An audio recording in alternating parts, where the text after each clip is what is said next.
Just only take what resonate. Kumukulog-kulog pa sa inyong reading. Ayan, marahil, why not? May spark. May spark. May mga kuryente. Nako po, wala. Hindi. Eto na. Capricorn, may hugot. The Death card ay narito. Hindi kailangan laliman or katakutan po.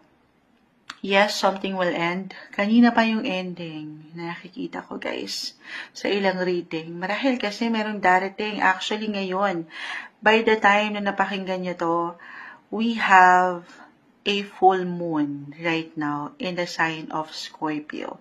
Depende yan, okay? Depende sa bawat signs.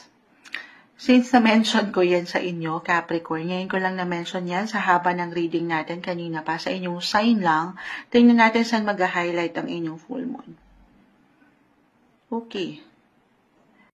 This full moon right now, Capricorn, it will highlight your 11th house of friendship sector.